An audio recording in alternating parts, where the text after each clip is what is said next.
아담의 범죄와 하나님의 계획에 대해서 바벨탑까지 이야기 2. 하와가 가져다준 선악과를 아담마저 먹었습니다. 그리고 그들의 몸에 변화가 오고 있는 것을 느끼게 되었습니다. 뭔가 이상해. 나 지금 너무 불안해. 아담, 나 무서워. 우리가 죽는 걸까?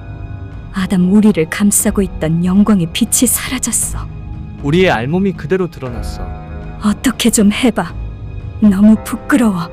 우선 나뭇잎으로 우리 몸을 가리자.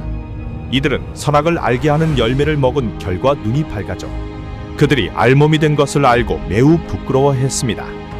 그리하여 이들은 무화과 나뭇잎으로 급히 옷을 만들어 자신들의 부끄러움을 가렸습니다. 이 모습을 보고 미칠 듯이 기뻐하는 무리가 있었습니다.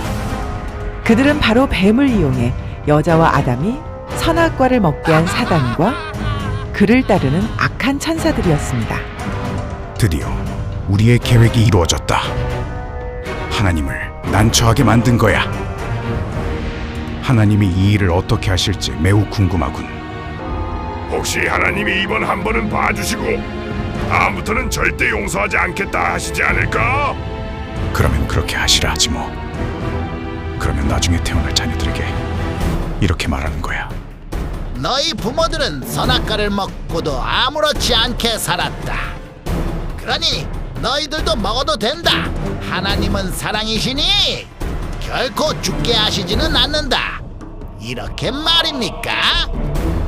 바로 그거야. 선악과를 마음껏 먹어라. 죽을까 두려우냐? 그러면 생명과를 먹어라.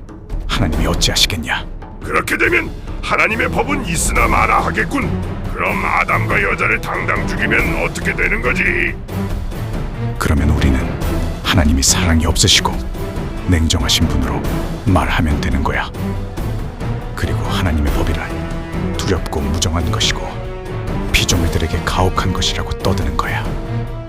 이제 하나님이 어떤 판결을 내리든 그것은 우리의 승리가 되겠군. 사람이 선악과를 먹었다는 소식이 온 하늘에 퍼지자 하늘은 큰 슬픔에 잠기게 되었습니다. 그리고 하늘의 존재자들은 우려스러운 마음으로 하나님께서 타락한 아담과 여자에게 어떤 판결을 내리실지를 기다리고 있었습니다. 하나님의 법은 완전하며 변할 수 없었습니다. 먹는 날에는 반드시 죽으리라 하신 말씀은 반드시 이루어져야 했습니다. 그러나 성자 하나님이시자 법을 세우신 그리스도는 인간이 멸망받도록 버려두지 않으셨습니다. 창조 전부터 사람이 죄를 범할 것에 대비하여 세우셨던 계획을 확정하시려 그리스도는 하나님과 깊은 의논을 하셨습니다. 그것은 그리스도께서 사람의 죄를 대신하여 돌아가심으로 사람을 구원하시는 일이었습니다. 그리하여 비록 사람이 죄의 참담함을 경험하고 죽게 되지만 사람이 그리스도의 죽으심과 부활하심을 믿음으로 다시 살게 되는 방안이었습니다. 그리스도께서 성부 하나님께 이 계획을 실행하시겠다고 말하실 때 성부 하나님께마저도 이 일을 허락하시기에는 너무도 큰 아픔이었습니다. 하나님과 동등하신 그리스도께서 자신을 비우시고 종의 형체를 가지고 사람과 같이 되시어 사람의 모양으로 땅에 태어나 사람으로 사시며 온갖 모욕과 굴욕 그리고 경멸을 당하시고 끝내 십자가에 달려 죽을 모습을 하나님이 미리 바라다 보실 때 이 일을 승인하시기에 너무도 큰 고통이셨습니다. 그럼에도 하나님 또한 세상을 사랑하사 그분의 독생자 그리스도를 이 땅에 보내시어 그리스도를 믿는 자마다 멸망치 않고 다시 영생을 얻도록 하는 일에 동의하셨습니다. 천사들이 이 놀라운 구원의 소식을 듣자 그들이 사랑하는 그리스도께서 받을 고난과 죽음을 생각하고 기뻐할 수만은 없었습니다. 천사들 중 어떤 자가 말했습니다. 우주의 대군주 되시고 우리의 최고 사령관께서 어찌 사람을 위하여 죽으실 수가 있습니까? 사람의 구원이 그토록 중요하시다면 차라리 저희가 죽도록 해주십시오. 하지만 천사들의 희생으로 하나님의 법을 범한 사람의 죄의 형벌을 대신할 수 없었습니다. 죄를 지은 아담과 하와의 형벌을 대신할 수 있는 분은 오직 한 분뿐이었습니다. 그것은 바로 그 법을 세우신 하나님 자신이었습니다. 그리하여 법을 세우신 그리스도께서 친히 인간의 자리에 서셔서 그 형벌을 대신 받으시기로 확정하시고 이를 공표하신 것입니다. 그리스도의 죽음을 통해 하나님의 법은 지켜지고 동시에 하나님의 사랑이 나타날 수 있게 되었습니다. 그리하여 그리스도를 믿는 자는 죄의 정죄 아래 있지 않고 영생의 약속 위에 살게 되었습니다. 에덴 동산에는 저녁이 다가오고 있었고 아담과 여자는 몹시 불안한 가운데 싸늘함을 느끼고 있었습니다. 하나님이 판결을 가지고 에덴으로 오시고 있었습니다. 이게 무슨 소리지? 큰일 났어. 하나님이 오시고 있어.